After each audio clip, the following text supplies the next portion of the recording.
mardi 23 novembre 2021, Marie-Laurence Hack, professeure d'histoire ancienne à l'université Jules Verne de Picardie et étruscologue, présentait à la librairie Ombre Blanche son ouvrage « À la découverte des Étrusques », édition La Découverte.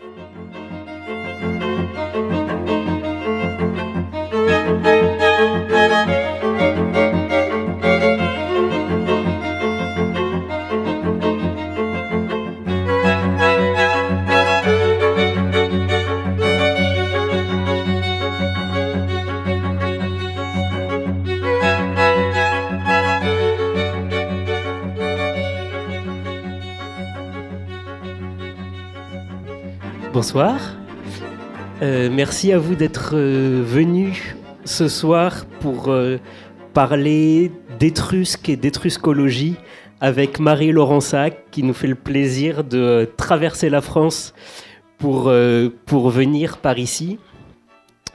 C'est moi qui vous remercie pour l'accueil chaleureux. C'est très aimable. C'est vraiment un plaisir de venir à Toulouse. Oh, super.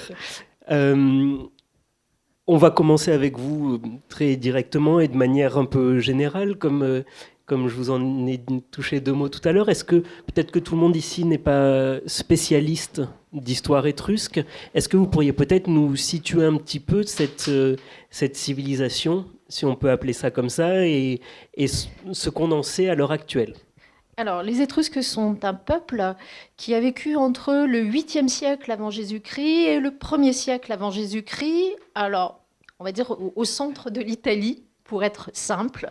En réalité, c'est un petit peu plus compliqué, puisqu'il y a eu des colonies étrusques au 6e siècle avant Jésus-Christ, et donc les Étrusques ont aussi, essaimé au nord de l'Italie, sur la côte adriatique, et puis un petit peu au sud de l'Italie centrale, en Campanie.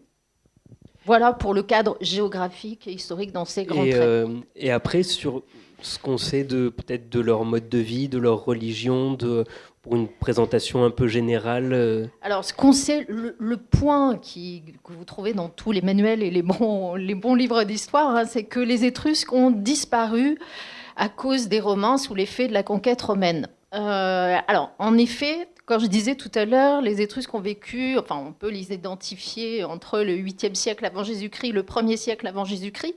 C'est qu'au 1er siècle avant Jésus-Christ, les Romains ont donc conquis toute l'Italie. Et ils ont conquis, évidemment, l'Italie centrale, où se trouvaient les Étrusques. Et les Étrusques ont disparu parce qu'ils sont devenus romains au 1er siècle avant Jésus-Christ. Donc ça, c'est ce qui caractérise un petit peu les Étrusques, c'est leur disparition sous l'effet de la pression romaine, de la conquête romaine.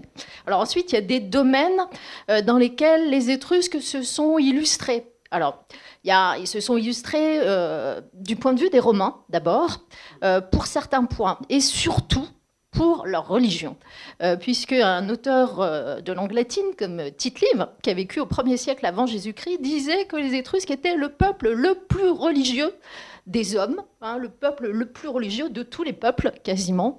Et pourquoi ? Parce que les Étrusques avaient un mode de divination soi-disant particulièrement efficace. Alors, ne vous attendez pas à ce que je vous donne des trucs pour prévoir l'avenir. Absolument pas, j'en suis incapable, malheureusement. Mais les Étrusques, eux, pensaient qu'ils pouvaient prévoir l'avenir en regardant le foie des animaux sacrifiés. Ils étaient persuadés que c'était le foie qui était le siège de la vie. Pourquoi ? Parce que c'était le foie qui est gorgé de sang. Et comme pour eux, la vie, c'est le sang, eh bien, ils pensaient qu'en regardant ce foie, ils auraient des indications sur la vie en général et surtout, sans jeu de mots, sur la vie des dieux.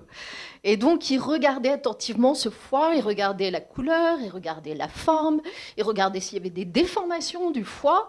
Et en fonction de ces malformations, de ces particularités, ils affirmaient qu'un dieu ou un autre était content ou mécontent, et donc que des choses bonnes ou mauvaises allaient se passer.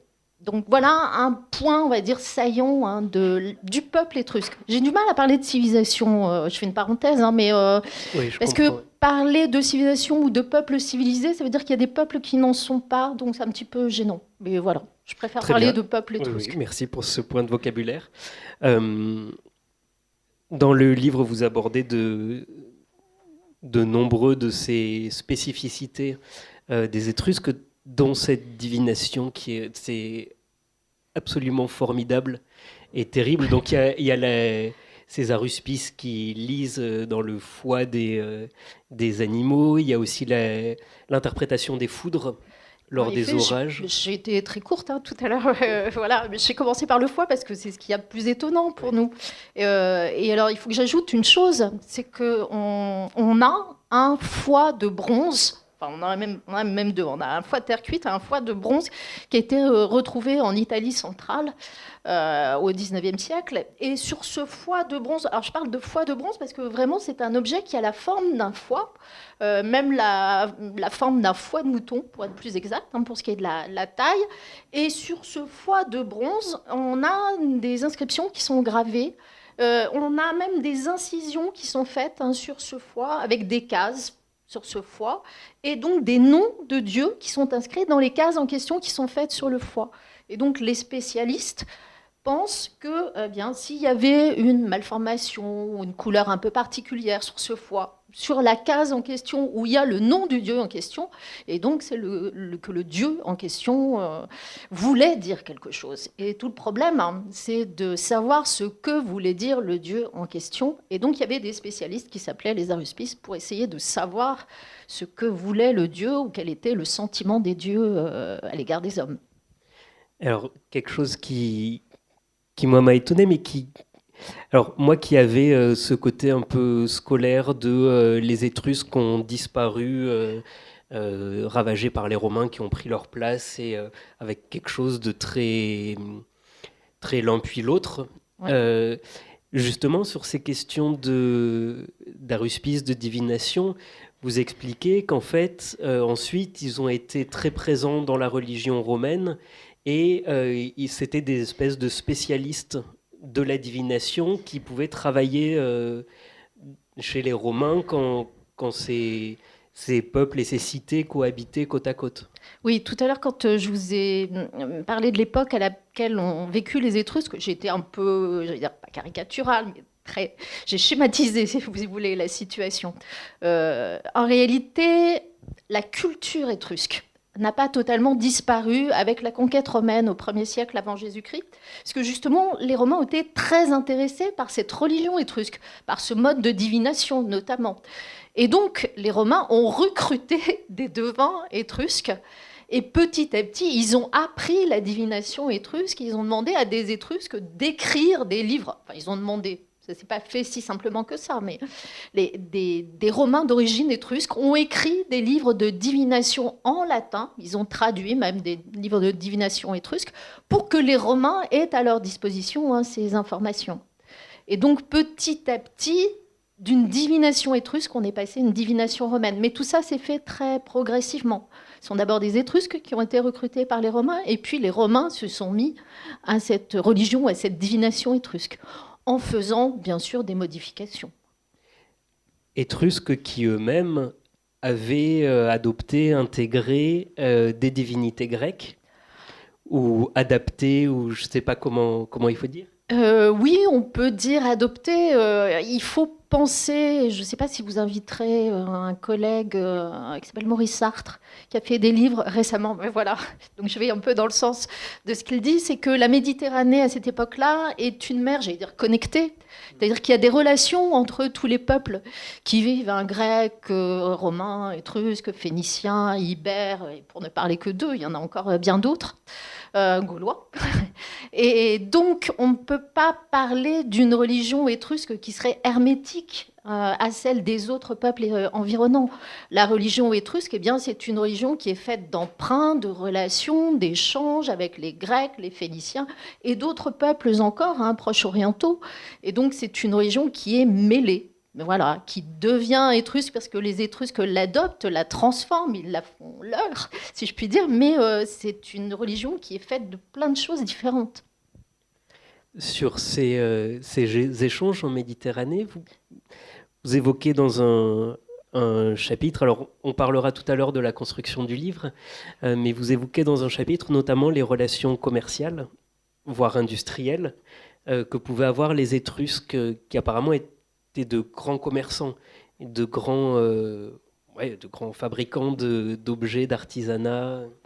Alors, ils sont à la fois des producteurs, c'est-à-dire qu'il y a en Étrurie, sur la côte tyrrhénienne, des endroits où on produisait du fer, c'est-à-dire qu'on transformait des hématites de fer pour obtenir des produits métalliques, avec des fours, avec une expérience, une connaissance justement de la fusion des métaux qui était étonnante pour l'époque.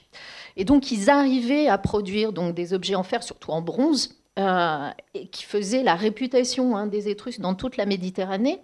Et ils ont échangé justement avec ces peuples de la Méditerranée, puisqu'ils arrivaient à produire ce fer qui venait justement de l'île d'Elbe. C'est dans l'île d'Elbe qu'il y avait des hématites de fer qui étaient transportées sur la côte tyrrhénienne. Là, on avait des fours et des artisans qui travaillaient ces hématites de fer, qui produisaient des objets métalliques. Et ces objets étaient échangés, exportés contre d'autres, et donc avec les Grecs, avec les Gaulois, avec les Ibères, avec les Phéniciens, avec les Égyptiens.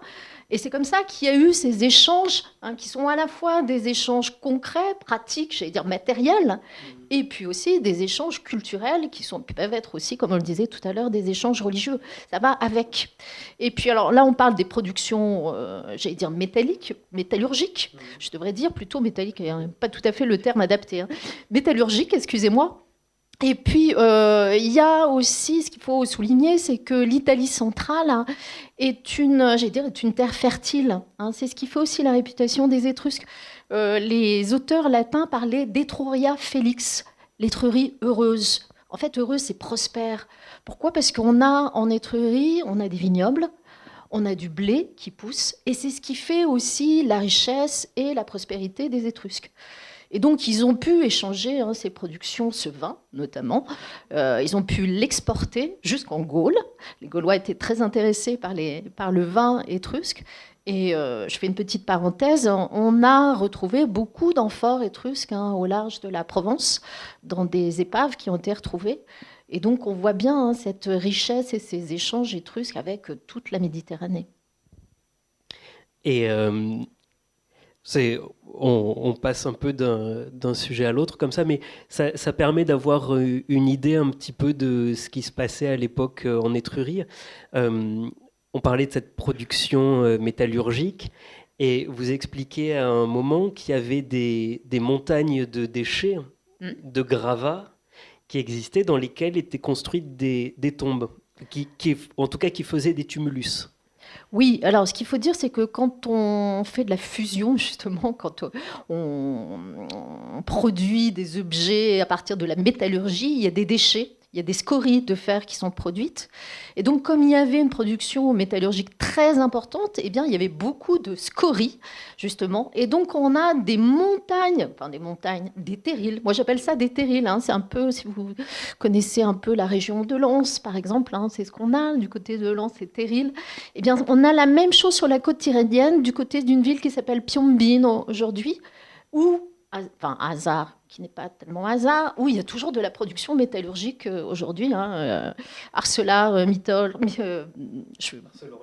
ArcelorMittal, merci de me reprendre, a toujours des usines là-bas.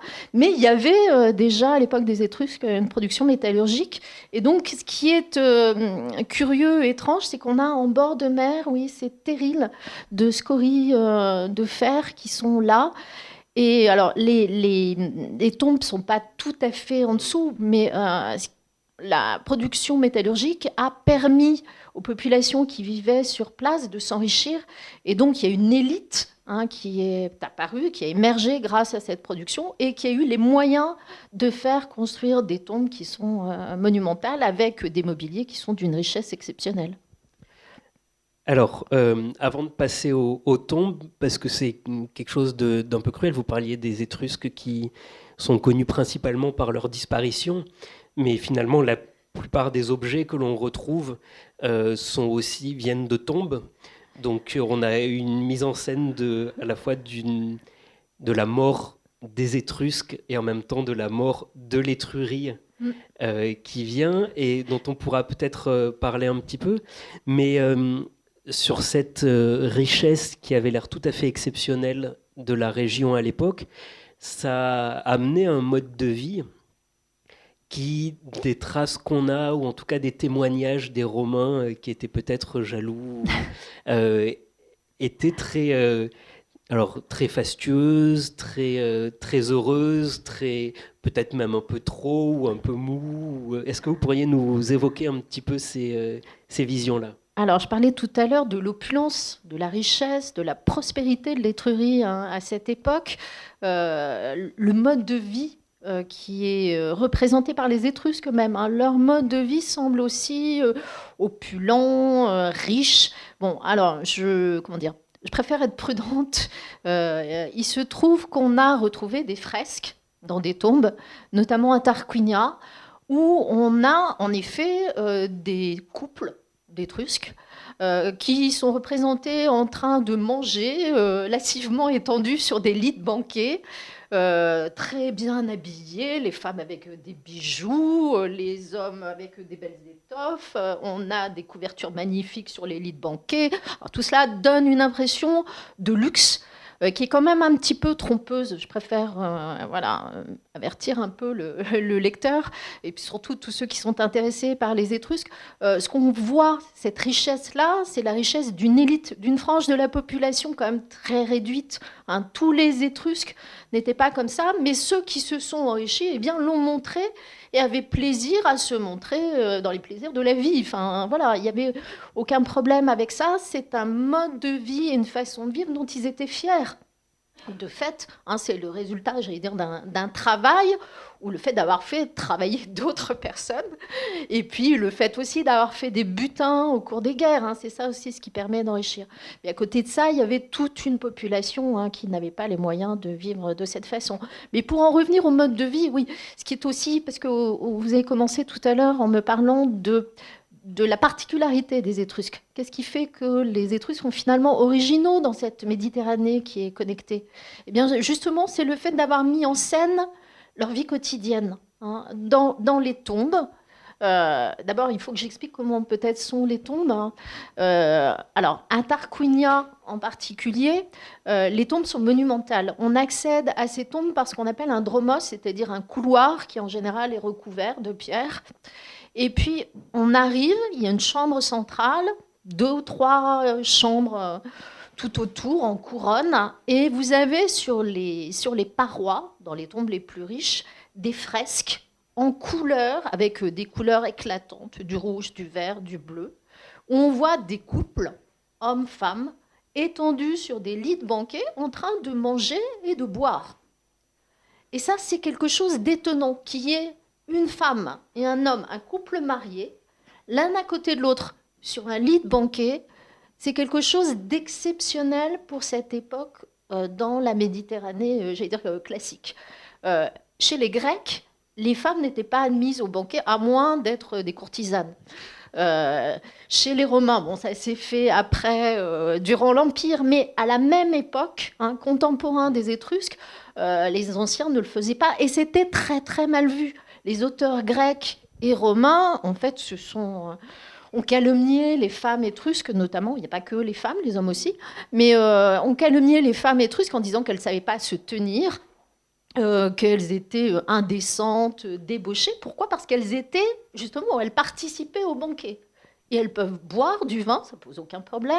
Elles peuvent manger avec leur époux en public. Elles peuvent avoir des gestes de tendresse pour leur époux en public. Ça ne choque pas les Étrusques. Alors que c'était totalement proscrit chez les Grecs. Ce sont vraiment des choses qui ne se font pas. Et après, une réputation de luxure, qui est quelque chose qui est représenté chez des témoignages de Romains, qui reprochait aux Étrusques d'avoir des relations sexuelles dans la rue, de se promener. Surtout les Grecs qui se sont bien déchaînés, on doit dire, entre eux. Oui. C'est Athénée dans les Deipnosophistes qui parle beaucoup de l'indécence étrusque, qui dit justement que les femmes étrusques se promènent toutes nues, qu'elles font l'amour en public, qu'elles sont ivres. Voilà, elles n'ont aucune décence morale. Et les auteurs grecs ajoutent même qu'il y a tellement de débauche entre hommes et femmes que on ne sait plus de qui les enfants sont le père. Voilà, non, c'est vraiment un cliché dans le monde antique. Alors, le problème, c'est quelle est la réalité qu'il y a derrière ça? Il se trouve qu'on n'a pas d'image de débauche entre couples mariés. Dans les tombes étrusques, on a des scènes érotiques avec des courtisanes, voilà, mais qui n'ont rien d'exceptionnel pour le monde antique. Et donc, alors je vais dire, pour l'instant, je n'ai pas de preuve que ce que disent les Grecs sur les femmes étrusques est vrai. Voilà, mais je pense que la liberté dont elles disposaient était vue comme quelque chose d'indécent. Et puis je pense que derrière aussi, il y a des règlements de compte entre Grecs et Étrusques. Il y a des rivalités qui sont commerciales, politiques, militaires. Et donc dévaloriser et calomnier les femmes, c'est un moyen justement de s'en prendre au peuple en question. Ce que j'ai trouvé détonnant, par contre, dans les différentes représentations qu'il y a dans le livre, ou ce que j'ai pu voir au-delà de ça, c'est la représentation des gestes de tendresse, par contre. Au sein des couples, les couples sont représentés nus ensemble dans le lit conjugal avec une main sur l'épaule de l'autre ou en se touchant régulièrement sur des sculptures. Et on sent cette forme de tendresse au sein du couple, d'amour, qui est beaucoup moins figurée peut-être chez les autres. Oui, alors les gestes de tendresse entre époux, oui, sont vraiment très rares. Alors chez les Grecs, on en a quelques-unes sur des stèles funéraires, mais pas tant que ça. Et chez les Romains, alors c'est pas du tout l'usage à Rome, où la femme n'est qu'un élément de la famille au sens large, et elle n'est considérée que pour sa pudeur et pour sa capacité à procréer. Chez les Étrusques, en revanche, c'est différent. Il y a une notion du couple qu'on a du mal d'ailleurs à comprendre parfois. Le couple homme-femme, marié. Oui, parce qu'on a des mots, justement, qui font allusion au mariage. Hein. Le mot étrusque pour épouse est connu, par exemple. Donc, on a des couples mariés qui sont représentés sur un même sarcophage ou sur une même urne, et ils ont des gestes de tendresse l'un pour l'autre. Alors, vous avez parlé de couples qui sont nus. On a 2-3 occurrences, hein, c'est tout. Et ils sont nus sous un manteau. Voilà, bon, ça reste relativement chaste. La plupart du temps, ils sont habillés tous les deux. Et les gestes de tendresse sont aussi très décents. Hein. Monsieur a la main sur l'épaule de madame, ou vice-versa. Et surtout, le geste de tendresse, qui pour nous est un petit peu étonnant, c'est monsieur ou madame qui a la main sur le menton de l'autre époux. C'est très amusant d'ailleurs. Voilà, et on a ce type de geste affectueux qui n'est pas du tout fréquent hein, dans le monde antique. Même chez les Phéniciens, à ma connaissance, je ne trouve pas ce genre de représentation. Et donc c'est aussi un des points hein, qui fait l'originalité des Étrusques, puis aussi ce qui font qu'ils nous touchent finalement. Que par rapport à une antiquité grecque qu'on représente souvent de façon un peu austère, un peu rigide, même un peu blanche pour la couleur, on pense au marbre blanc en grec, par exemple du Parthénon ou d'autres. Les Étrusques, eux, c'est une antiquité en couleur, vraiment, et charnelle.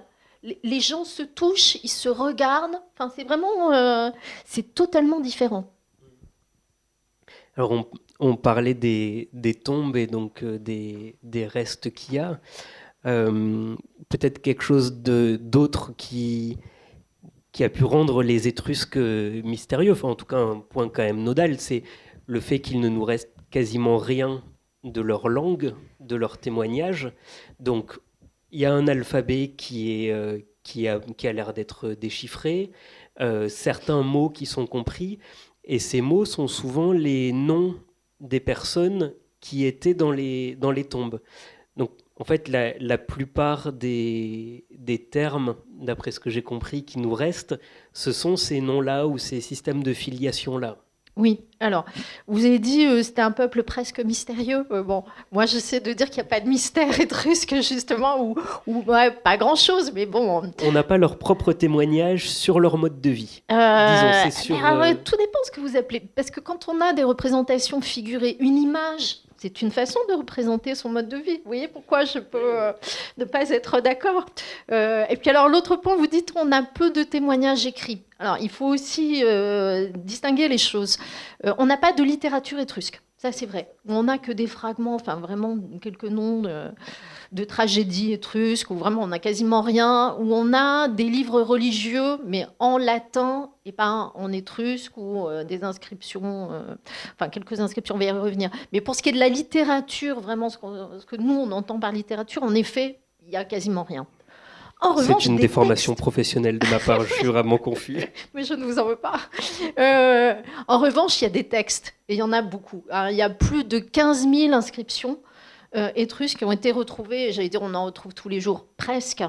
Et les inscriptions étrusques, en général, on arrive à les déchiffrer. Alors, pour deux raisons. D'abord parce que l'alphabet est très facile à comprendre, c'est un alphabet grec.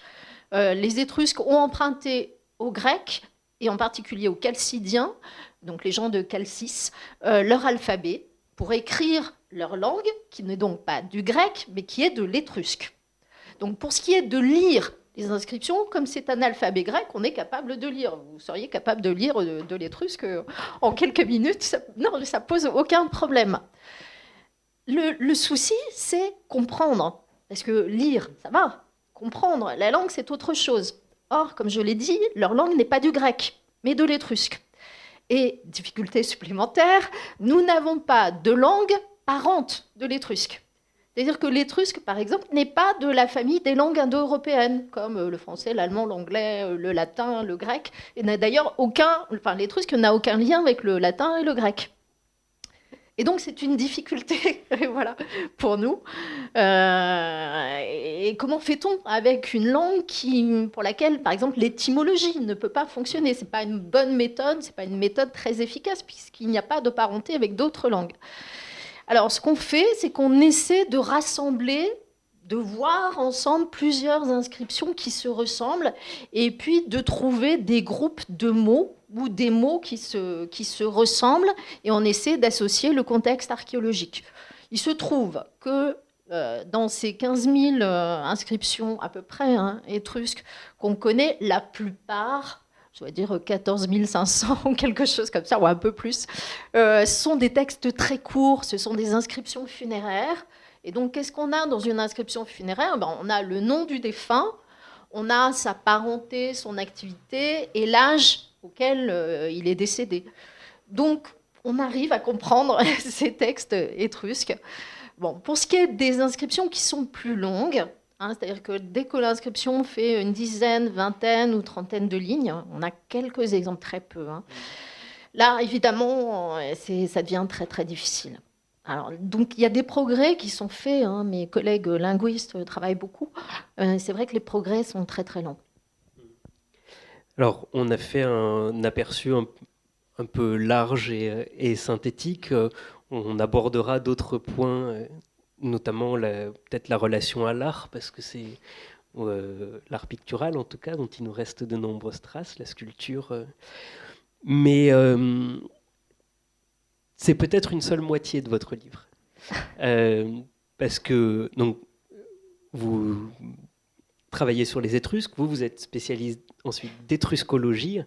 Est-ce que vous pourriez nous expliquer un peu sur quoi vous travaillez là-dessus et ce dont comment vous y êtes arrivé et comment vous l'abordez ensuite dans le livre? Alors, ça fait beaucoup de questions et beaucoup de questions importantes. En fait, ce sont vraiment des bonnes questions, des questions qu'on me pose rarement. Alors, il y a une première question, j'ai commencé par les débuts. Comment est-ce que je suis arrivée à m'occuper des Étrusques ? Alors, il se trouve que j'étais passionnée par le latin et le grec. Moi, j'ai fait latin et grec au lycée. J'étais la seule de mon lycée voilà, à étudier les deux langues en même temps. Mais je pense qu'à un moment, je me suis un petit peu lassée. Je ne voulais pas, par exemple, faire une thèse supplémentaire sur Virgile, Horace, voilà. Et il se trouve que quand j'avais 15 ou 16 ans, je suis allée au musée d'Aléria avec mes parents. Donc, musée d'Aléria qui se trouve en Corse, sur la côte est de la Corse. Et j'ai eu alors, un émerveillement en voyant les objets étrusques, les vases étrusques. Et pour moi, enfin, j'allais dire, l'Antiquité, ce n'était pas juste des textes. C'était aussi des objets, c'était des visages. C'est ce que je disais tout à l'heure, ça prenait cher tout à coup. Et voilà, et quand s'est posé la question de savoir où est-ce que j'allais prendre comme sujet de thèse, je me suis dit, je ne peux pas continuer à faire ce qu'ont fait d'autres avant moi pendant des années. Enfin, voilà, j'avais besoin, j'allais dire, de vie. Oui, c'est ça, de trouver, d'étudier quelque chose de vivant. Et j'avais l'impression que les Étrusques étaient vivants. Contrairement, je dis vraiment, j'ai honte de dire ça, contrairement aux Grecs, aux Romains, alors que j'aime beaucoup, hein, mais voilà, il y avait quelque chose de particulier, d'original, qu'on ne comprenait pas tout à fait, et le fait qu'il y ait un sens à chercher, une signification à trouver, pour moi, c'était important. Et donc voilà l'origine de mon intérêt pour les Étrusques. Alors ensuite, comment j'en suis venue à m'intéresser à l'étruscologie. Alors là, il faut faire un peu d'histoire personnelle. Je suis aussi désolée, puis je vais parler de mes études aussi, parce que c'est lié. Donc j'ai fait une thèse sur les Étrusques, et puis ensuite j'ai fait ce qu'on appelle une habilitation sur les Étrusques, qui permet de passer du statut de maître de conférence au statut de professeur. Donc c'est comme une deuxième soutenance de thèse. Et il se trouve que dans le jury de thèse, il y avait un vieux monsieur qui est président de l'Institut des études étrusques en Italie, donc vraiment l'étruscologue le plus réputé, l'autorité en la matière. Et il se trouve qu'en faisant cette thèse d'habilitation, je m'intéressais justement à une des questions que vous avez posées, c'est-à-dire comment est-ce qu'on peut caractériser les Étrusques ? Et le mode de vie, la culture matérielle, j'arrivais pas à définir bien. Puis je suis allée regarder des vieux articles du premier grand étruscologue du XXe siècle, qui s'appelle Massimo Pallottino. Et il se trouve que dans les années 40, en 41, 42, il a écrit des articles qui étaient tout à la gloire de Mussolini. Bon, alors, j'en suis restée là au moment de mon habilitation, ce n'était pas mon sujet, donc voilà, je ne pouvais pas approfondir le sujet. Puis j'ai fait une note dans mon gros mémoire en disant, mais oui, c'est étrange quand même, Massimo Pallottino, étruscologue, fait l'éloge de Mussolini, voilà, en 41-42. Bon, j'étais un petit peu énervée quand même. Je me suis dit, bon, c'est pas le rôle d'un archéologue de faire de la propagande politique. Et puis j'en parle durant mon habilitation, parce qu'il y a toujours un petit discours au début du candidat, et je sens un malaise dans la salle. Alors, je n'ai pas approfondi la question, c'était pas le moment, voilà, c'était comme un examen ou un concours, donc voilà. Et puis, quelques années après, ça m'est revenu en tête, je me suis dit, mais il y a un problème. C'est un peu comme une histoire de famille, si vous voulez. On ouvre un placard et il y a un cadavre. J'avais l'impression que c'était ça. Et je me suis intéressée justement à l'histoire de l'étruscologie. Comment est-ce qu'on est venu à s'intéresser aux Étrusques ? Pourquoi est-ce que les Étrusques, on les étudie à part des Grecs et des Romains ? D'où ça vient ? Quand est-ce que ça a commencé ?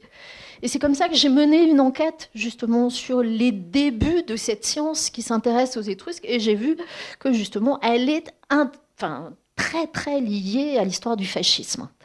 Et ça a été une découverte, j'ai dire un peu triste, une découverte pour moi.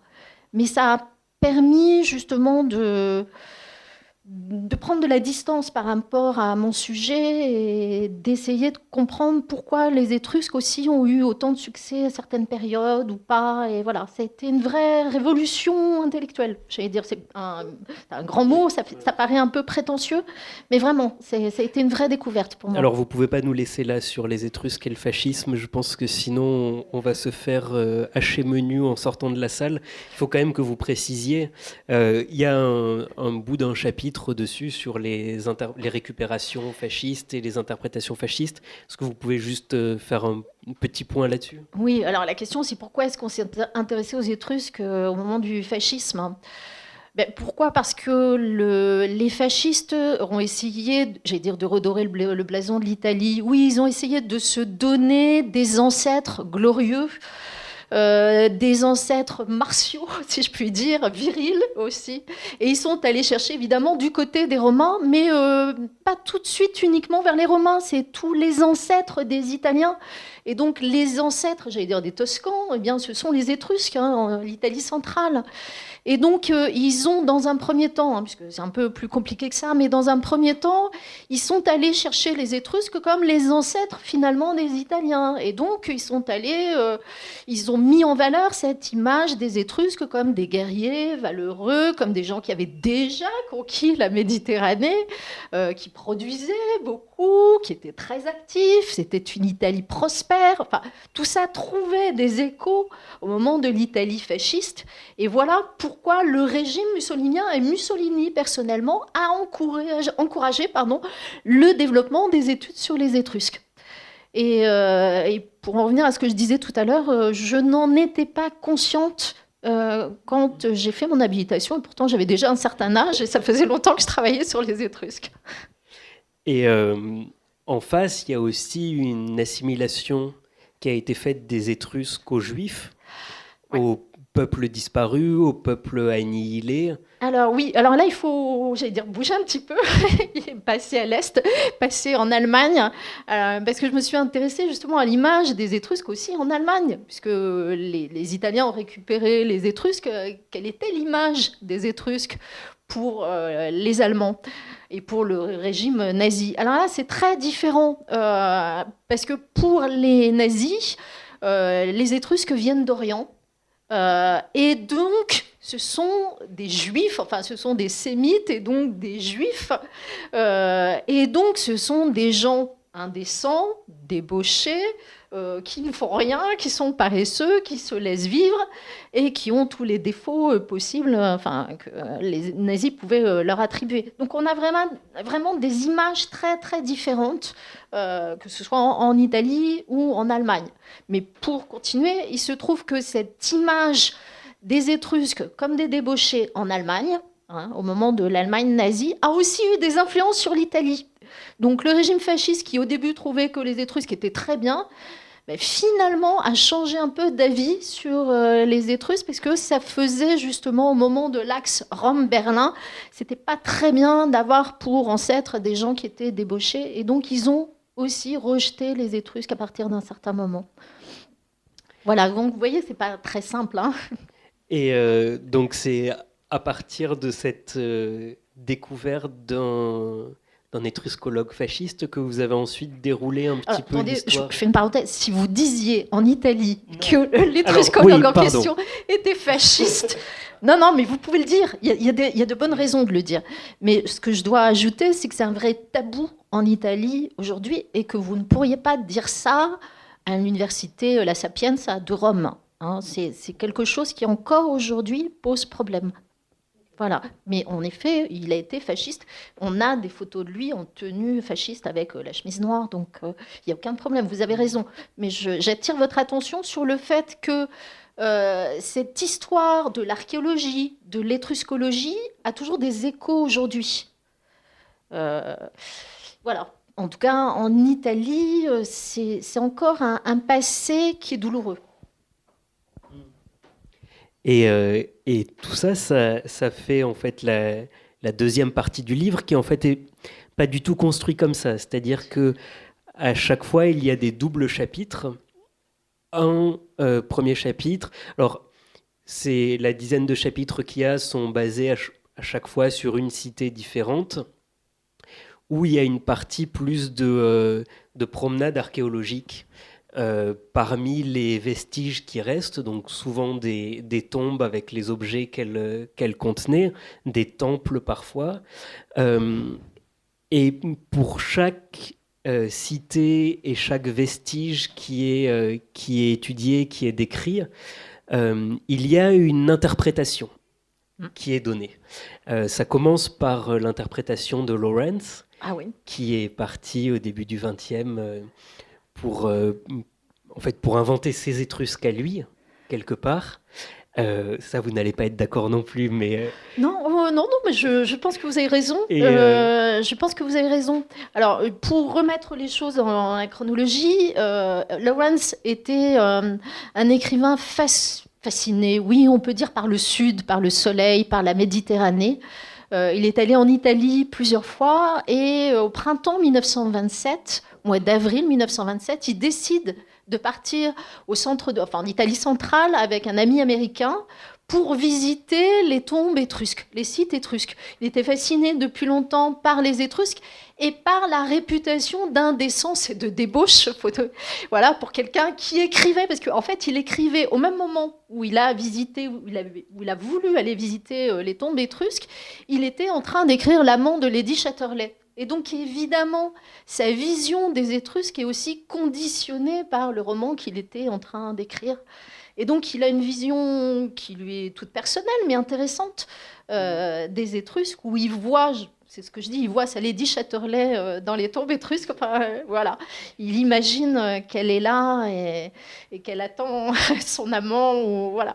Bon, c'est un petit peu plus compliqué que ça, évidemment, mais c'est intéressant aussi comme vision.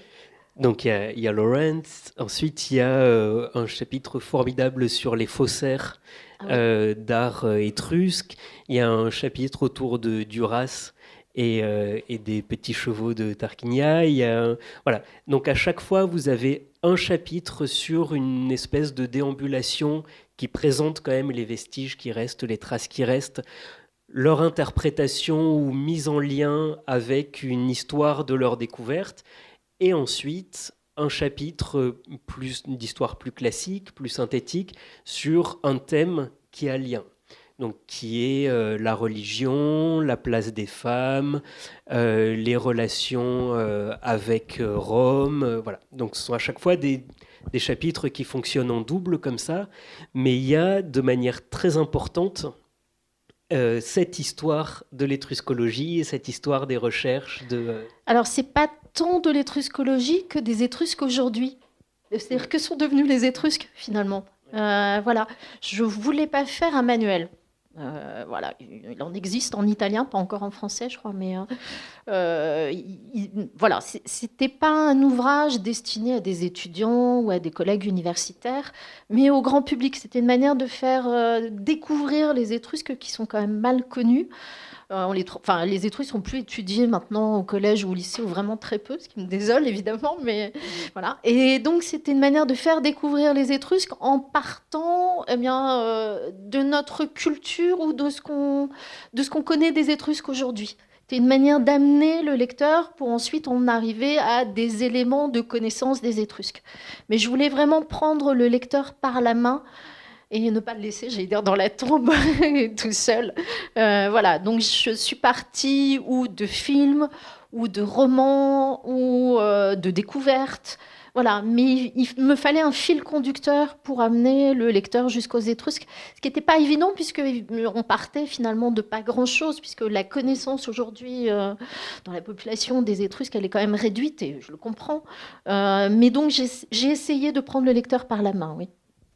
Alors, ne vous étonnez pas, donc ne soyez pas surpris au premier chapitre, parce que moi, ça m'a surpris d'avoir cette lecture de Lawrence qui lui-même se promène sur les sites dans lesquels on se promène nous-mêmes par vos descriptions et son interprétation. À chaque fois, ça fonctionne comme ça. Peut-être est-ce que vous pourriez nous détailler un petit peu un de ces chapitres, alors soit Lucien Bonaparte, soit les faussaires, soit, je sais pas, ou les films, ou s'il y a quelque chose qui vous tient particulièrement à cœur, ou là qui vous... Oui, alors on peut parler des films. Je me suis aussi intéressée à l'image qu'avaient les Étrusques dans la culture populaire. Parce que je me suis dit, finalement, pour qu'un lecteur puisse partir découvrir les Étrusques, donc partons de ce qu'il connaît. Alors, il se trouve qu'il n'y a pas de film contemporain consacré exclusivement aux Étrusques, mais les Étrusques apparaissent finalement dans plein de films. C'est une sorte de décor dans beaucoup de films, alors italiens surtout, mais pas seulement. On a des films, alors je parle des films italiens parce que c'est vraiment là intéressant, des années 70 qui se déroulent dans des décors de nécropole. On a des films noirs ou des films d'archéologie, de découvertes archéologiques, avec des archéologues qui sont des héros de films, dans des nécropoles étrusques. Et je trouvais ça intéressant, parce que pourquoi faire figurer des nécropoles étrusques dans des films, finalement ? Et c'est ce que je disais tout à l'heure par rapport au fascisme. Se référer ou mettre des images d'Étrusques, c'est aussi faire appel aux ancêtres. hein, c'est le passé, et ce sont nos ancêtres à nous. Alors pour les Italiens, c'est peut-être plus évident, mais c'est une figure d'ancêtre pour tout le monde. Et donc quand on a des films qui sont parfois de série B, hein, avec retour de morts vivants, des choses comme ça, qu'est-ce que ça nous dit de notre rapport aux ancêtres? Voilà. Est-ce que ce sont les ancêtres qui viennent nous regarder? Est-ce que c'est leur réprobation qu'on voit? Est-ce que c'est leur assentiment? Enfin voilà, je trouvais que le rapport était intéressant. Et c'est plus large, hein, que l'histoire antique, mais c'est notre rapport en général au passé. Et en Italie, ce passé, il reste très présent, très fécond, ce passé étrusque. Alors, ce ce souvenir passé étrusque, oui, reste très présent. Alors, il a de multiples valeurs. Et puis, il y a un point aussi que j'ai abordé, et dont on parlera pour le chapitre sur les faussaires, c'est que j'allais dire, les Étrusques, c'est une mine d'or. Excusez-moi pour l'expression, mais ils ont aussi une valeur touristique. Hein, c'est un patrimoine pour les Italiens dont ils tirent, je comprends bien, hein, de l'argent. C'est pas un reproche que je fais, bien au contraire. Et donc, on a aussi, dans cette culture populaire et dans ces films, une approche un peu critique, parfois, du tourisme, qui essaie de profiter de l'archéologie pour en tirer, j'allais dire, des ressources sonnantes et trébuchantes. Et donc, on a aussi cet aspect-là qui m'intéressait. Quel regard on a sur l'archéologie? Est-ce que c'est un patrimoine qu'on valorise aussi pour des raisons culturelles? Et puis parfois peut-être aussi pour des raisons plus profondes que ça, hein, puisque comme je disais tout à l'heure, c'est notre rapport au passé. Et puis est-ce que c'est un rapport, j'allais dire, essentiellement commercial, monétaire qu'on a avec eux? Et ça aussi, c'est intéressant. Hein. Est-ce que le patrimoine, c'est une source d'enrichissement, j'allais dire, matériel? Pourquoi pas, hein, mais il faut que ce soit clair. Or, le discours n'est souvent pas très clair. Sur cet aspect monétaire, vous pourrez du coup nous parler alors des faussaires, mais aussi de tout le réseau de marchés noirs et Oui. de vente d'œuvres d'art étrusques. Oui. J'ai parlé tout à l'heure de la naissance de l'étruscologie en Italie au moment du fascisme, mais il se trouve qu'on s'est intéressé bien avant, hein, aux Étrusques. Alors, il y a eu d'abord les collectionneurs, hein, qui se sont intéressés aux Étrusques. Et alors, au XIXe siècle en particulier, c'est Lucien Bonaparte qui s'est intéressé aux Étrusques. Alors, Lucien Bonaparte a vécu en Italie pour des raisons, on va dire, politiques, puisqu'il était mal vu de son frère, Napoléon III. Et donc, il a vécu en Italie, il était exilé, il avait des problèmes financiers, et il se trouve qu'il avait des terres en Italie centrale, et que sur ces terres, par hasard, un jour, il y a eu un éboulement, et on a retrouvé des vases grecs, d'ailleurs plutôt qu'étrusques, dans une tombe qui, elle, était étrusque. Et il a réussi à vendre les objets en question qui ont été trouvés. Il en a tiré des sommes qu'il n'imaginait pas. Et donc est née, j'allais dire quasiment une entreprise familiale. C'est-à-dire qu'avec son épouse, Alexandrine de Bléchamp, eh bien, ils ont monté une entreprise, j'allais dire une entreprise archéologique, une société privée d'archéologie. Et ils ont entamé des fouilles à grande échelle. Et ils ont pillé, je suis désolée de le dire, mais c'est ça, hein, ils ont pillé des tombes étrusques pour en vendre, hein, les vases, surtout les vases grecs. Ils ont notamment conçu des catalogues de vente d'objets, et il y a eu des ventes aux enchères dans toutes les grandes capitales européennes, hein, pour alimenter des collections privées, et puis aussi les musées qui, à cette époque-là, commençaient à apparaître. Donc c'est l'histoire de l'étruscologie des Étrusques, c'est aussi l'histoire d'un pillage.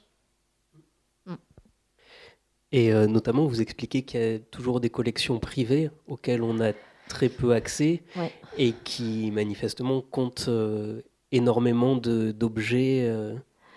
Oui, alors c'est un point qui est un peu triste, hein, mais il y a toujours des fouilles. Donc je disais en Italie, alors il y a des fouilles officielles et puis il y a des fouilles clandestines, hein, avec ce qu'on appelle des tombaroli en italien, c'est-à-dire des fouilleurs clandestins qui vendent les objets qu'ils trouvent sur le marché noir, qui s'enrichissent, j'allais dire enrichissent des entreprises mafieuses.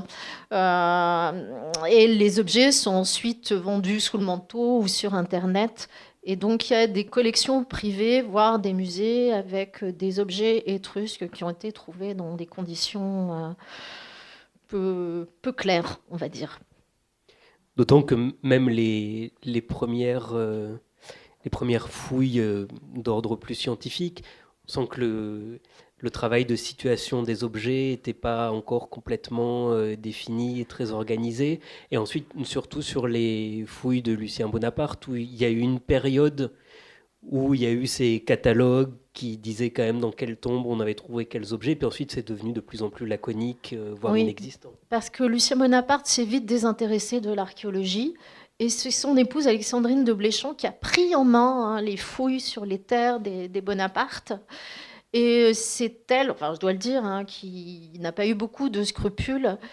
Puis peut-être qu'elle, là vraiment je fais de la psychologie, je suis désolée, je devrais pas, mais elle a peut-être voulu aussi renflouer les dettes de la famille en vendant ses vases, et donc elle a beaucoup fait fouiller dans des conditions qui n'étaient pas du tout scientifiques.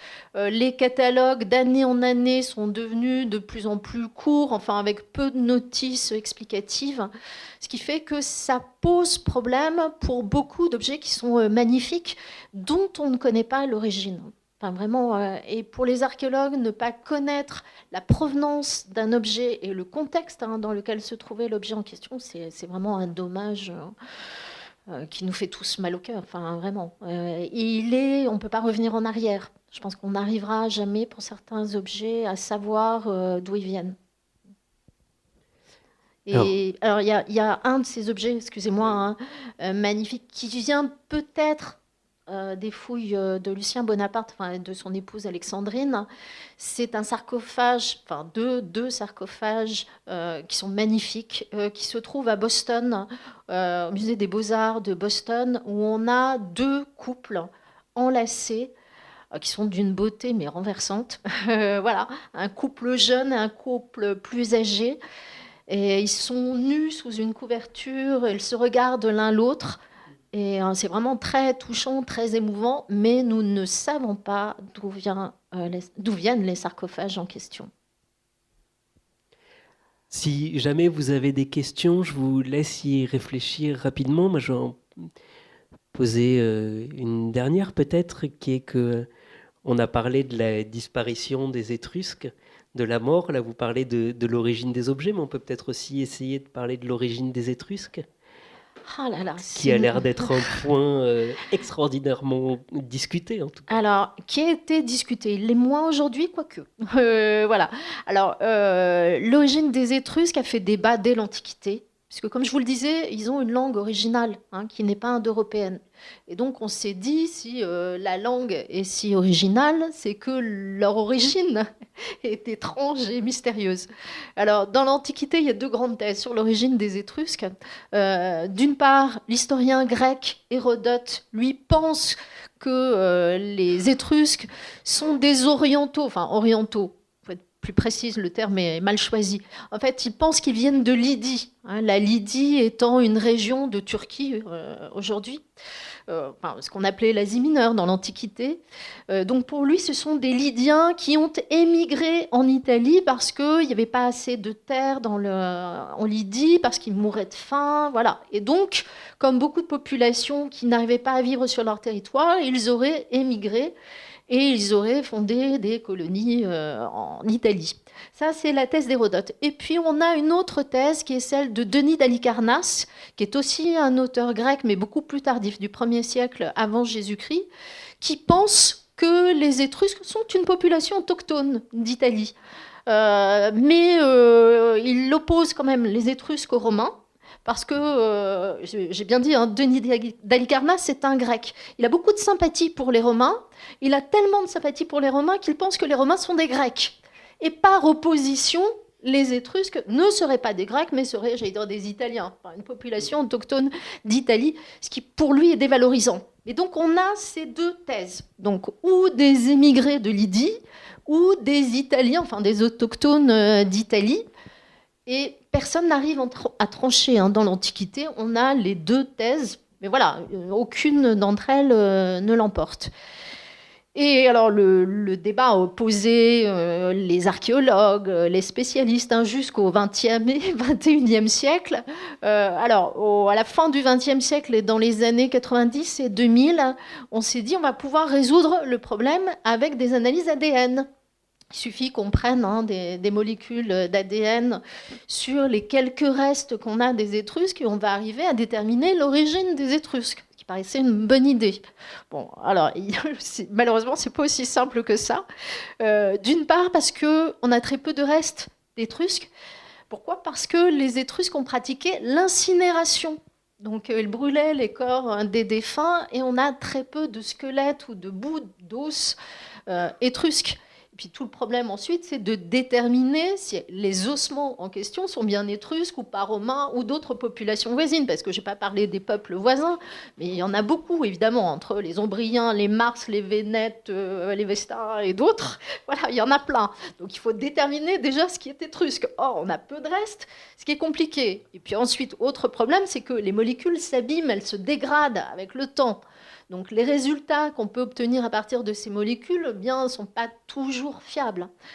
Et puis, il y a des problèmes de fond aussi. C'est que les restes qu'on prend sont peut-être de populations qui ont bougé, qui ne sont pas forcément étrusques. On sait que les Étrusques recevaient beaucoup d'étrangers. Je l'ai dit tout à l'heure, vous avez des relations avec les Grecs, les Phéniciens, et puis bien d'autres peuples de Méditerranée qu'ils accueillaient dans leur cité, qu'ils intégraient au corps des citoyens. Donc, en quoi est-ce qu'on peut dire que les restes sont bien des restes d'Étrusques ? Puis quand on fait les analyses, autre problème, on trouve l'origine du défunt en question qui date d'une certaine époque. Imaginons qu'il soit du 1er siècle avant Jésus-Christ ou du 2e. Bon, ça va nous déterminer l'origine de cet individu-là, mais les Étrusques, on les trouve en Italie depuis le 8e siècle. Et donc, l'origine de l'individu du 8e siècle sera la même que celle de celui du 2e ou du 1er siècle. Enfin, ça pose plein de questions. Et finalement, les spécialistes ont trouvé des origines différentes. Pour certains, les Étrusques sont des autochtones.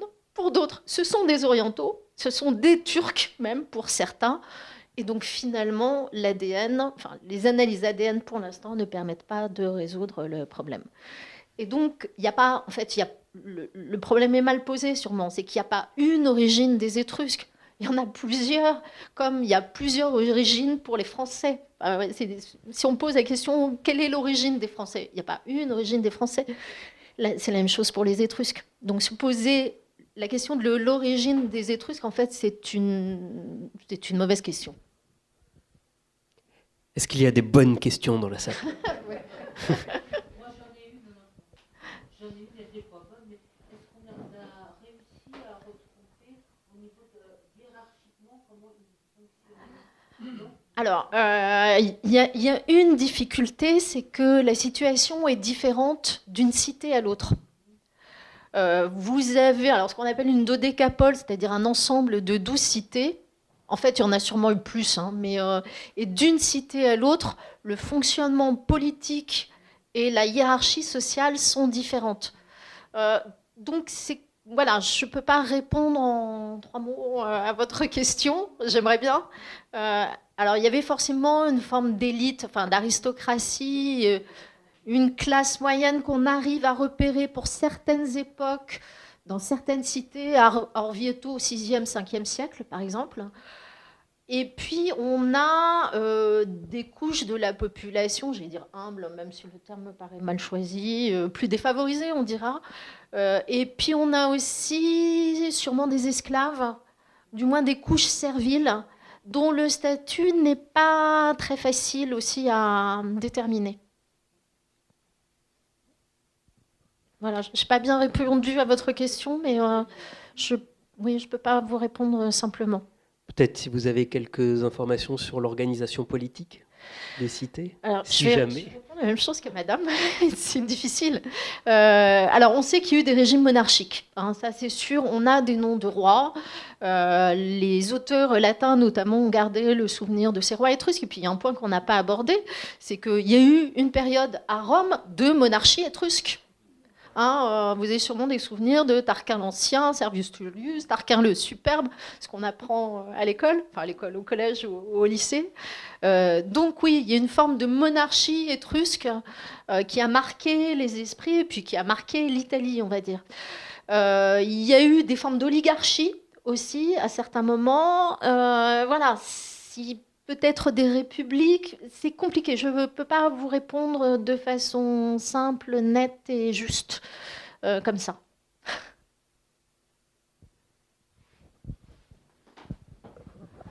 Merci pour votre exposé qui était très clair. À l'époque justement de la royauté romaine, est-ce que le roi de Rome, en l'occurrence, d'origine étrusque, régnait sur les autres cités étrusques où il y avait une indépendance? Alors, c'est une très bonne question. Seulement, je ne peux pas vous répondre comme ça.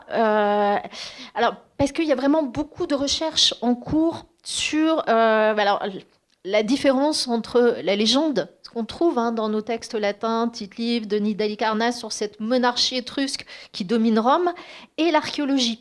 Alors, il se trouve qu'on a des restes, on a des preuves de la présence étrusque à Rome. Alors ensuite, la question, c'est est-ce que nos rois étrusques dont nous parle la littérature ont bien régné? Alors pour un, oui. On a un nom de roi, c'est Mastarna. Mastarna qui est le nom étrusque de Servius Tullius. Comment le sait-on? Grâce à une tombe étrusque qui s'appelle la tombe François, qui a été découverte à Vulci, parce qu'on a une scène, c'est dommage que je n'ai pas les images là, mais j'aurais bien aimé vous les montrer. On a une scène avec des combattants, des hommes à demi-nus qui combattent les uns contre les autres, une série de duels. Et il se trouve qu'on a des inscriptions avec le nom des combattants. Et on a en dessous, si je me souviens bien, de l'un des combattants, on a le nom de Mastarna. Or, le nom de Mastarna se trouve dans un dans un passage de Tacite, les Annales, où il nous parle d'un discours de l'empereur Claude. Or, l'empereur Claude avait une belle-mère étrusque, il était passionné par les Étrusques, et donc dans ce discours, il rappelle le passé antique de Rome, l'époque de la monarchie, et il mentionne le nom de Mastarna en disant que c'est le nom de Servius Tullius. Donc voilà, je réponds à votre question de cette façon-là. Mais la tombe est très belle, enfin la fresque est magnifique. Oui, je voudrais revenir au musée d'Aléria, en Corse. Oui. Est-ce que c'était justifié qu'il y ait des objets étrusques par une présence des Étrusques en Corse? Ah oui, bien sûr. Et alors, vous pourrez même regarder la presse ou même sur Internet, vous trouvez, en 2019 encore, donc il y a 2 ans, il y a eu des fouilles à Aléria, il y a une nécropole étrusque, et en 2019, on a retrouvé une tombe avec son mobilier, et l'INRAP a étudié la fouille, et vous avez même un petit film, je crois, qui a été fait sur la découverte de cette tombe étrusque en 2019. Mais il se trouve qu'il y a des fouilles depuis les années 60, fin des années 60, je crois, à Aléria, et on a retrouvé d'autres tombes, il y a des inscriptions étrusques à Aléria. Donc il y a vraiment un passé étrusque en Corse. Et le musée vaut la peine d'être vu. En Sardaigne, alors il y a des relations entre les Étrusques et les Sardes, oui, qui remontent à très longtemps. Mais les Sardes avaient leur propre culture nuragique, qui est aussi très particulière et qui mérite qu'on s'y intéresse. Mais il y avait, oui, des relations très étroites entre justement les Étrusques d'Italie, de la côte tyrrhénienne, la Corse et les Sardes. Et Carthage aussi, mais on a retrouvé des restes étrusques à Carthage, enfin des inscriptions étrusques et des objets étrusques à Carthage. Non, il y a vraiment des relations très étroites entre étrusques et phéniciens. Et alors, donc il y avait des restes, enfin on a retrouvé des restes étrusques à Carthage, et on a sur la côte tyrrhénienne des restes d'un temple qui avait été dédié ou consacré en partie avec les Phéniciens. Et on le sait pourquoi, parce qu'en 1964, si je me souviens bien, j'étais pas née, mais voilà, on a des lamelles d'or qui ont été retrouvées avec un texte bilingue, c'est-à-dire, j'en ai pas parlé tout à l'heure à propos de la langue, mais j'aurais dû le faire, avec un texte en étrusque et un texte en phénicien. Et c'est à peu près le même texte. Mais alors attention, ce n'est pas la pierre de Rosette, on ne peut pas se servir de ce texte pour déchiffrer l'étrusque parce que le texte n'est pas exactement le même. C'est une adaptation, mais ce n'est pas la traduction littérale. Donc c'est un problème. Mais on a là la preuve, oui, des relations entre Phéniciens et Étrusques. Oui, oui. En disant que l'empereur Claude avait une belle-mère étrusque, ça veut dire qu'on identifie encore les Étrusques comme oui. Étrusques Eh bien oui, parce que Claude a régné au milieu du 1er siècle après Jésus-Christ, donc le passé étrusque n'était pas si loin. Et alors, c'est pas un hasard que ce soit la belle-mère, parce que les femmes étrusques, à mon avis, avaient dû garder la nostalgie de ce passé étrusque où elles avaient beaucoup plus de liberté qu'à Rome. Enfin, je rappelle qu'à Rome, quand même, on avait ce qu'on appelle la patria potestas, c'est-à-dire que les femmes étaient sous le pouvoir du père, enfin, et puis ensuite du mari. Donc elles n'avaient aucune liberté, ce qui n'était pas le cas apparemment des femmes étrusques. Et donc la belle-mère de Claude avait dû garder la nostalgie de ce passé étrusque. Et d'après le témoignage des historiens de langue latine, comme Tacite, elle ne devait pas être très facile. Et voilà, donc c'est le point de vue d'un Romain sur la belle-mère de Claude. C'est donc justement qu'il y avait une différence, j'ai dit, de mœurs ou d'habitude de vie. Voilà, et si les échos qu'on en a sont si mauvais, c'est justement parce que pour les Romains, c'était mal vu qu'une femme ait du caractère. Dans le fond, l'apogée de la Grèce correspond aussi un peu à l'apogée des Étrusques, à peu près en gros à 4-5e siècle. Et on note quand même que les Étrusques ont été très influencés sur le plan culturel avec la Grèce. Quand ils achetaient un vase grec, c'était comme s'ils achetaient une Rolls. Oui, alors ils l'achetaient très cher. Et donc, l'art étrusque est quand même proche de l'art grec. Quand on voit les tombes étrusques, alors, c'est pas par les tombes qu'on le voit, par le mobilier. Alors, pas par l'architecture, je précise, pas par l'architecture des tombes, mais par le mobilier. Alors, c'est plus compliqué que ça. Ça, c'est un point de vue qu'on avait il y a quelques années. Maintenant, on a changé un petit peu, parce qu'on s'est aperçu que les Étrusques commandaient leurs vases. C'est-à-dire que c'était pas les vases qu'achetaient les Étrusques n'étaient pas les vases qu'achetaient les Grecs. C'est-à-dire que les vases étaient fabriqués en Grèce, mais pour les Étrusques, donc avec des scènes qui correspondaient au goût étrusque. Voilà, donc c'est plus compliqué que ça. En effet, il y avait une relation très proche avec les Grecs, et les Étrusques aimaient ce que faisaient les Grecs, on les comprend. Mais voilà, mais ils commandaient des vases qui leur plaisaient avec des scènes qui correspondaient aussi à leurs attentes. Des scènes, alors avec des pans de mythologie qui leur correspondaient à eux, et puis surtout avec une signification politique qui correspondait à ce qu'ils attendaient, parce que les vases sont pas seulement beaux à regarder, il y a aussi une signification politique dans ces scènes. Et donc ce que voulaient les Étrusques, c'est que justement ce qui était représenté aille avec la situation politique, ou du moins les attentes de ces élites qui avaient les moyens de commander ces vases.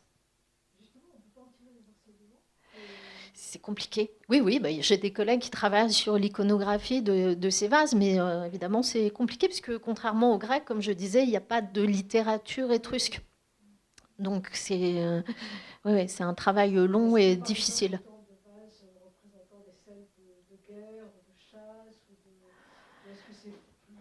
Ben, ça dépend. Alors, il y a de tout. Il y a de tout. Il y a de tout. Les scènes évoluent selon les époques aussi, et puis selon les cités aussi où ils étaient commandés, selon les familles qui les commandaient, parce qu'on a parlé tout à l'heure des cités. Mais ce qui est important chez les Étrusques, peut-être plus que dans le monde grec, c'est la famille. C'est que vraiment, ce sont des cités de familles importantes avec leur propre mythe, quasiment, mais avec leur propre histoire qu'ils enjolivent. Et cette histoire devait être répétée aux plus jeunes, et il fallait que les jeunes hommes, reproduisent les hauts faits des ancêtres. Et donc, c'est comme ça qu'ils construisaient leur histoire familiale. Et pour revenir à la famille étrusque, qui est aussi particulière, je pense que c'était une famille au sens large. Souvent, je fais la comparaison avec le clan mafieux, c'est un peu exagéré évidemment, mais pour comprendre l'étendue, c'est-à-dire qu'il y a des liens de dépendance. Ce qui fait que la famille, c'est pas seulement le couple homme-femme avec les enfants. Non, c'est plus large que ça. Il y a voilà, comme les Romains aussi, mais le problème, c'est qu'on dit oui souvent pour telle ou telle chose, ah oui, comme les Romains. Mais est-ce qu'il ne faut pas renverser les choses? Est-ce que ce ne sont pas les Romains qui font comme les Étrusques? On a souvent, et même moi, un point de vue romano-centrique, Parce qu'évidemment, pour nous, ce sont les Romains qui ont vaincu, donc on se réfère à eux. Mais est-ce que ce ne sont pas les Romains qui ont copié sur les Étrusques? Si on se réfère à la chronologie, c'est plutôt ça. Si je peux me permettre, je vais vous lire un gros paragraphe du livre sur une des découvertes et l'interprétation de ce qu'on peut voir dessus. Le palais du prétoire, construit au XIIIe siècle, qui abrite le musée, conserve un grand lampadaire de bronze à 16 brûleurs à huile datant du 5e siècle avant J.C. L'objet a été découvert dans un champ à Fratta, à l'ouest de Cortone, en 1840. Il est unique par ses dimensions, 60 cm de diamètre, par son poids, plus de 57 kg, et par sa fabrication. Il a été réalisé en une fois, à partir d'une seule matrice, avec la technique de la cire perdue, un procédé de moulage de précision à partir d'un modèle de cire, ensuite éliminé lors de l'opération de chauffage. Seule une plaquette en bronze avec une inscription, où il est question de la dédicace de l'objet par un groupe de personnes, a été réalisée à part. Au centre est figurée une gorgone qui tire la langue et montre des canines affûtées, le visage entouré de serpents, peut-être une représentation de la face négative et dangereuse du soleil. Autour se déploient 4 groupes d'animaux. Dans chacun d'eux, 2 bêtes sauvages dévorent un animal domestique. Peut-être reproduisent-ils le cycle de l'année. Les animaux sont au nombre de 12, comme les mois, et ils sont regroupés par 4, comme les trimestres. Ils semblent représenter une vision pessimiste du temps qui dévore les êtres, comme ces loups figurés qui mangent un porc, ces lions qui démembrent un cheval, et 2 autres loups qui agrippent un cerf. Le passage du temps est un péril qui menace comme les ondes qui s'écoulent et comme les serpents qui s'enroulent dans les cercles qui entourent la tête de la gorgone. L'autre face du temps, positive cette fois, est représentée par les personnages externes, masculins, des satyres ou des silènes ityphaliques, et féminins, une musicienne ou une sirène en train de chanter. Les figures célestes, les harpies, et marines, dauphins. 16 lampes à huile en forme d'achélos symbolisent peut-être la conception étrusque du ciel en 16 régions que nous connaissons par des auteurs antiques comme Cicéron, Tite-Live et Varron. Je m'arrête là, mais le livre est sans arrêt parcouru de ces descriptions d'objets. Alors celui-ci, en plus, il y a une représentation. On en a parlé un petit peu tout à l'heure. C'est un ouvrage qui, pour des raisons éditoriales, manque un peu d'illustration. Oui, c'est mon grand regret. J'aurais voulu qu'il y ait des photos couleurs pour des raisons de coût, parce que le livre n'est pas très cher. Non, le côté positif. Absolument. Mais si voilà, l'éditeur m'a dit que ce serait pas raisonnable de mettre des photographies couleurs. Donc voilà, mais c'est un de mes grands regrets. Et voilà, il faudra peut-être qu'un jour je fasse un autre livre avec beaucoup d'iconographie.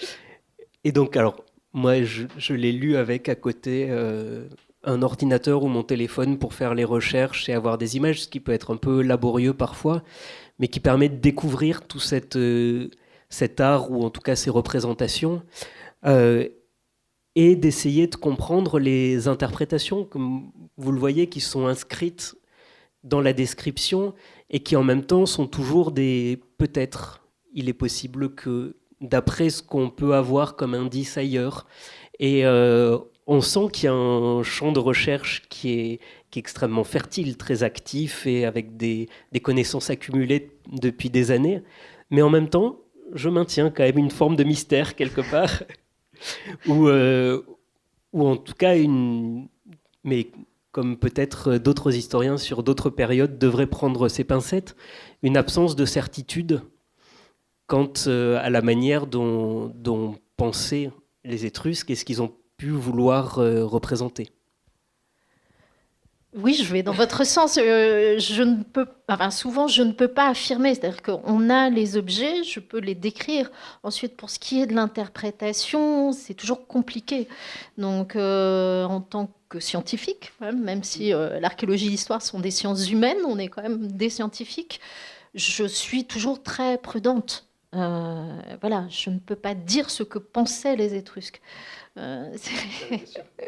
Et à côté de ça, alors je vous rassure entièrement, à la lecture du livre, on apprend beaucoup.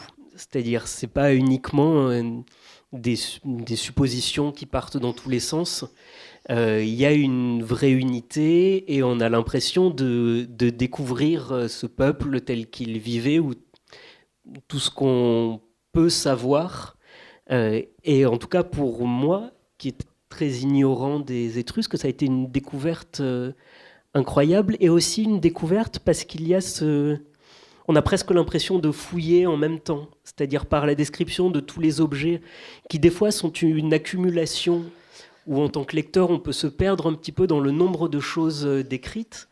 Il y a de ça, c'est-à-dire qu'on sort des objets et puis avec le nombre, et ben, tout d'un coup, on peut se mettre à comparer, à se rappeler que dans telle autre cité, il y avait ça aussi, dans tel autre chapitre, on a entendu parler de ça, et de faire les liens et de construire petit à petit, et aussi de comprendre pourquoi, depuis qu'on s'intéresse aux Étrusques, les interprétations ont pu être tellement diverses.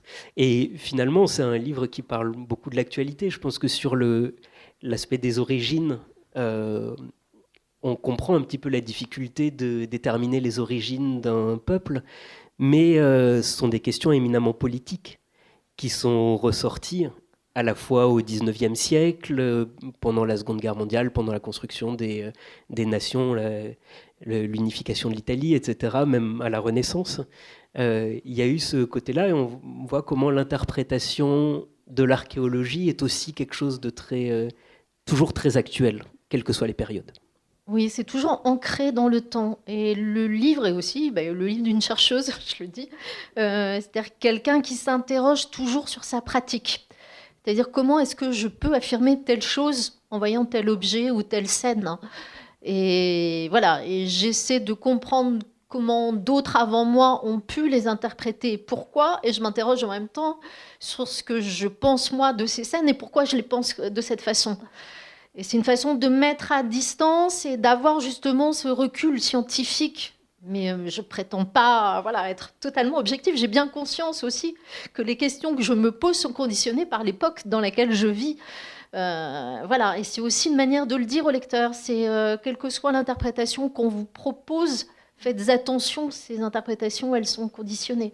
Donc c'est pour ça que, même si c'est un livre destiné au grand public, c'est aussi un moyen de montrer cette recherche qui se fait et qui se pose des questions. Je ne sais pas s'il y a peut-être une dernière intervention. Non ? Eh bien, merci beaucoup. Merci à vous. Merci, et merci à vous.